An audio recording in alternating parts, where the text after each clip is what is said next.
ዝም ማለት ይቻላል። መቼ ታገቢያለሽ ይላሉ የሚገባውን ሰው እንዳመጡ ሁሉ። 30 አለፈሽ እድሜሽ ሄደ ኧረ እኔም ዝም እላለሁ አንጀቴ እያረረ። እስኪ መንገዷቸው የኔ ትዳር መያዝ ጭንቀታቸው እንደው ከሰርጉም ቀን አያልፍ። ሊያውም ላፋቸው ካልሆነ የመከሩኝ ምክር የእውነት ተቆርቁረው ኑሮዬ እንዲሰምር እንጂማ አልፎ ሄጅ ከሆኑ ግረ መንገደኛ ትዝም አይላቸው እንዳረጉኝ ቁስለኛ። እስኪ ምን ያውቃሉ አቅቶኝ ይሁን ፈልጌው ብቸኝነትን የመረጥኩት ተነጥዬ የቀረሁት። ደሞ ይላሉ መቼ ትወልጃለሽ አይንሽንስ ባይንሽ ምን ጊዜ ታያለሽ? ተንበርክኬ ጸልዬበት ተነፍጎኝ ቢሆንስ እግዚአብሔር እኔን በልጅ ሳያምነኝ ቢቀርስ? ነፍጎኝ ይሁን እምቢ ብዬ በገዛ ኑሮዬ ምኑን አውቀውት ነው ልጁ ያልተወለደው?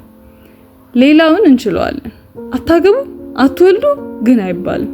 ዝም ማለት ይቻላል ዝምታችሁ ይሻለናል። ልምከር ብላችሁ አታቁሱልን። ካዘናችሁ ለእግዚአብሔራችሁ ንገሩልን። እኛን ተውን ጊዜው ሲደርስ እሱ ያርግልን።